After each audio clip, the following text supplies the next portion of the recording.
You want to sew a little dress? Oh my god.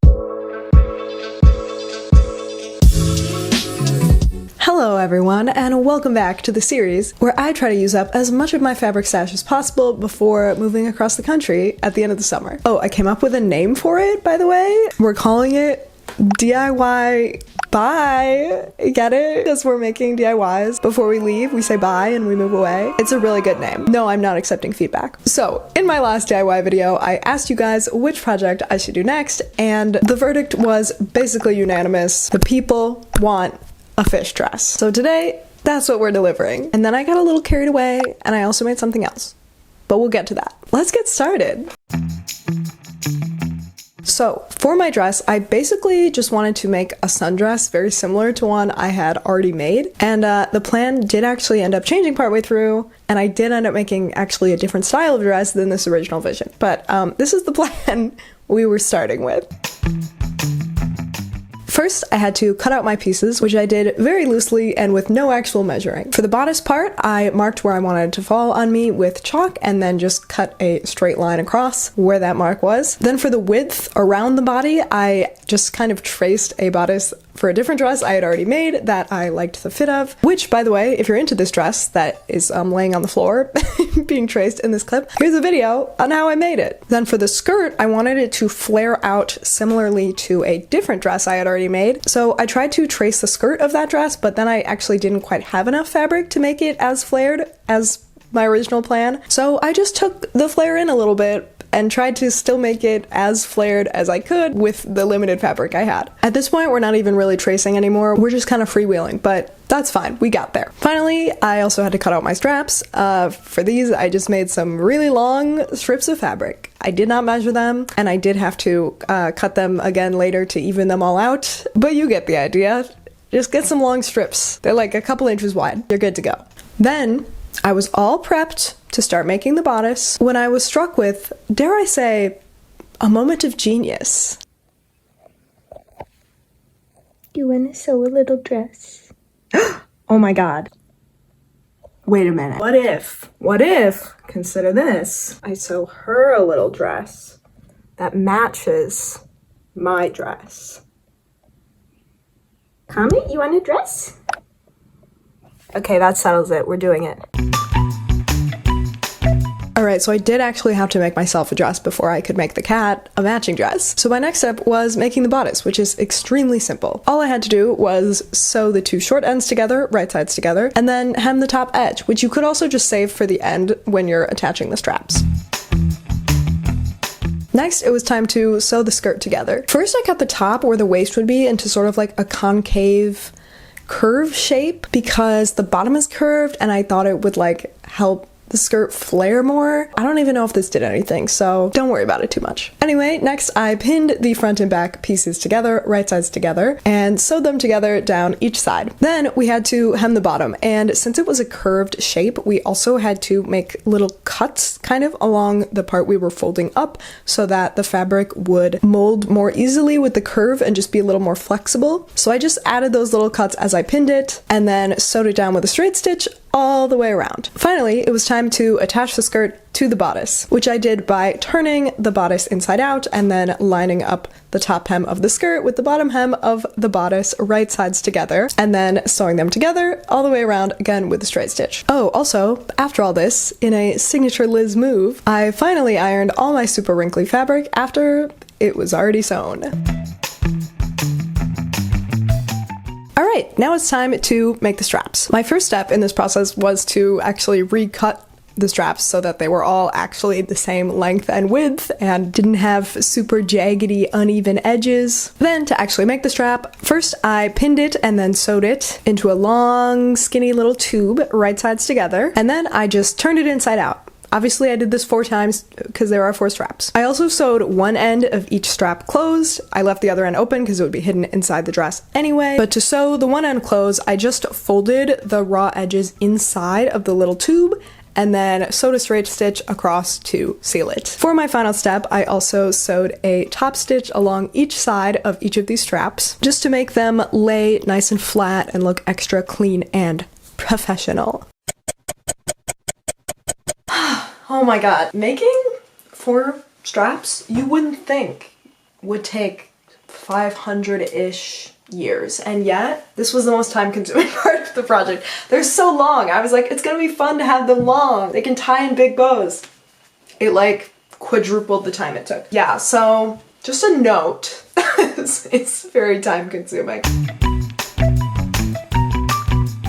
Alright, so finally, to attach the straps, first I just tried on what I had of the dress so far, and then pinned 2 of the straps where I wanted them to go on the front of the dress. Then for the back straps, I just laid the dress out on the floor and pinned the back straps to line up with the front straps, like so. Then I decided that was enough work for the day, and I was done. So I went and enjoyed the summer weather with my boyfriend, saw a lovely sunset from the Target parking lot, and tried on my mom's wedding dress for some reason. Don't ask me what led to this. The important question is, could I rock this in my wardrobe?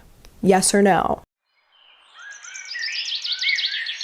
Hi guys, so it's the next day. All I have left is to attach these straps, and that's all that's left in my original plan, but I've been trying this on as I go to make sure it fits, and honestly it does look a little more like a sack than I was sort of hoping and envisioning. So I think we might have to add some more stuff. I'm thinking I might want to cinch the waist with some elastic and or add a little ruffle gathered bit along the bottom. So we're gonna see, but that's where we're at. Before making those adjustments, I had to actually sew down the straps, which I did by sewing a straight stitch all the way around the top hem, about 1 centimeter below the hem stitch that I already had from earlier. Then I also sewed another straight stitch where that original hem stitch was, not all the way around, but just over where the strap part was, so it would have double reinforcement. It would be stitched down twice, but there wouldn't be any visible extra stitching just where the straps were. Okay, so this is where we're at. I don't hate it, but you see what I mean about it being kind of like sack-like? I just feel like there's not enough flare for how loose the top part is, you know, like it's all just kind of loose. So I think what I'm gonna do is add a little gathering to the fabric along the bottom, and I might also cinch the waist with some elastic.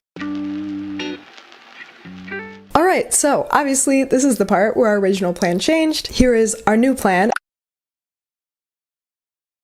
And we are starting with our little gathered ruffle along the bottom. First, while wearing it, I measured where I wanted the ruffle to fall, which was about 6 inches from the bottom. Then I just marked 6 inches from the bottom along each side and then drew a straight line across with chalk. Next, to create the gathering effect, I first sewed a straight stitch along that chalk line all the way around. But this is key, I did not backstitch either of the ends to secure them. I left them open and unsecured. That way I could then pull the loose strings like so and gather the fabric. Now I just had to gently pull the strings and slide the gathering down along the stitch until it was all evenly distributed around the whole dress. This can definitely be a little tricky and time consuming, so just make sure to take it slow, be gentle, and you will get there. I also made sure not to gather and scrunch it too tight because I didn't want it to like tie my legs together so I couldn't move. And I also still wanted it to be wider at the bottom than it was at the waist, even at the scrunched in part. So I made sure even when it was gathered, it was still wider than the bodice. Finally,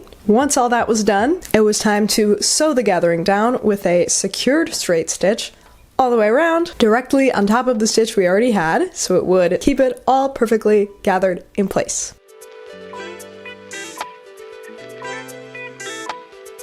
Alright, finally, our last step before the true star of this video, the cat dress.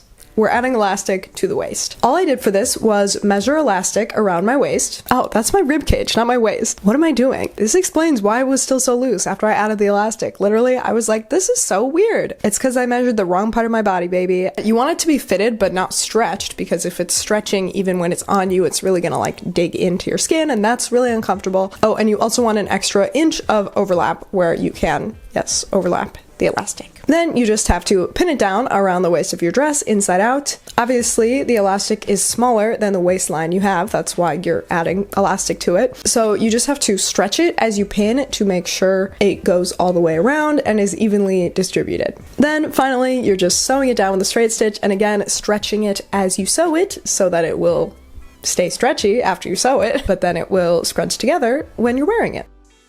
Alright everyone, the dress is done. It kind of looks amazing. I'm very proud of it. That's good to go.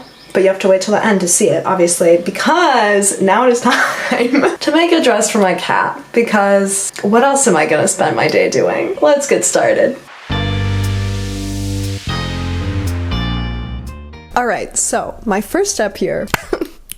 Sorry, this is so funny to me. Truly, like, never in my vision of my life did I expect to earnestly be sewing miniature clothing for my cat on the internet. And yet, here we are. I'm fine with it. This feels correct. Okay, so my first step was to sketch my plan, which did take a bit of reworking and consideration because, I don't know if you guys know this, cat bodies and human bodies are actually not the same. And it did end up being like a little more like an apron than a dress. I hope we're all okay with that. But here's the design. This one also changed along the way, but here's the basic idea. I also had to measure my cat. Again, not a sentence I expected myself to say in life, but here we are.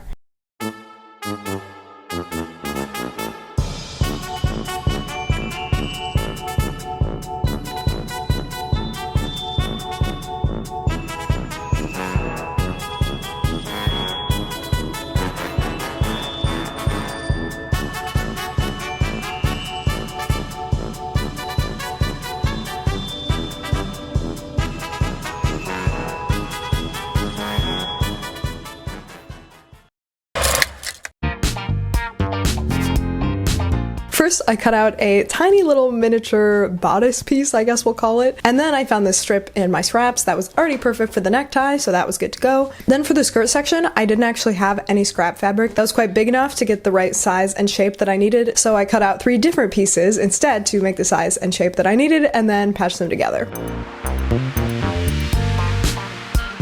Okay, now we are ready to assemble the pieces. First, I hemmed the bottom edge of the skirt because I knew it would be harder to hem once it was attached. Then I pinned the unhemmed edge of the skirt to the hem of the bodice. Obviously, the skirt is much bigger than the bodice because I wanted to gather it so it would be nice and poofy. So I just kind of had to scrunch it up as I pinned it so that it would fit within the bodice. And then I just sewed it all down with a straight stitch, which my camera didn't record for some reason, but here's what it looked like after it was done. Then I also just hemmed the remaining raw edges around the sides and the top.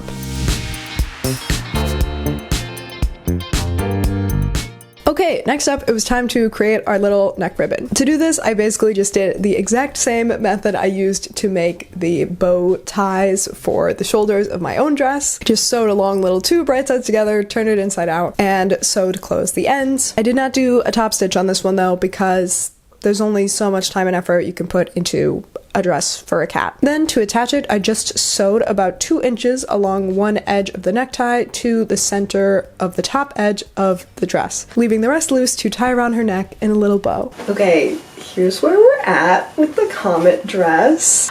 Pretty good, but I feel like I have to try it on her now to figure out what my final like little closure elements are gonna be. I don't know if she's gonna want me to try it on her though, but we're gonna see. Hi, Comet. You're sleeping. Can I put on a little dress? That be alright with you?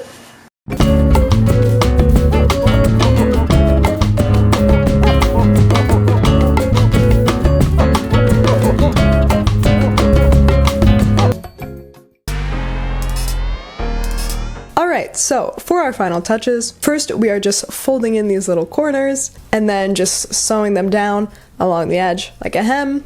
And then finally we are also adding a little tie to go around her belly. And in my scrap fabric, I already had one nice long strip left. So I decided to make it a waistband that would go all the way around the dress. I used the same process again of making a long tube, turning it inside out, closing the ends, and then I attached it along the whole waistline of the dress with equal loose ends on each side that will be used to tie the bow by sewing it onto the dress with a straight stitch all the way down both sides of the waist tie.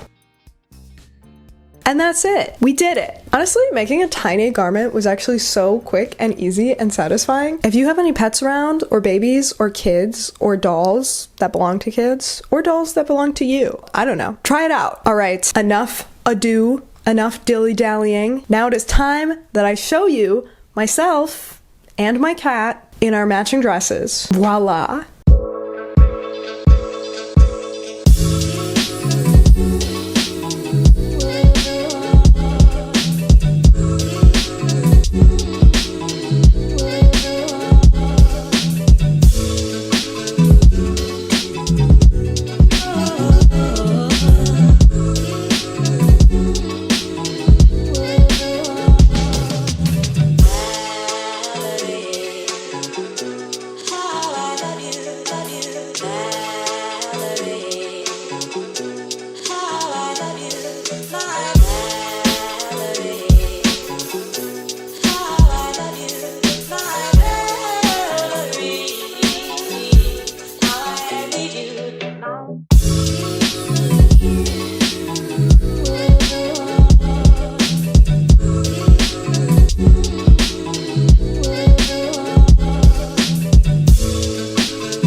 Tell me in the comments what you thought of both of these equally magnificent garments. If you liked this video, I think you'll also get a lot out of my patchwork dress video. You can watch right there if you want. Also, I have something so fun to share. 2 of you sent me pictures on Instagram this week of your sewing creations made from my videos. Literally, look how freaking adorable these are. Are you kidding me? She made the patchwork dress for a baby? Hello? The ruffled bag with the little stuffed animals? The Totoro keychain? I am in love. I'm so impressed. This literally made my entire month. Maybe my life, who knows? And yeah, if you ever make anything inspired by things I made in my videos, I would absolutely love to see a picture. Please send me one. It will bring me so much joy. And if you will let me, I will share it in a video. Oh, and I heard if you like the video, leave a comment, send it to a friend, and of course subscribe. Someone will make you a fish dress. Yeah, okay, see you next time. Bye!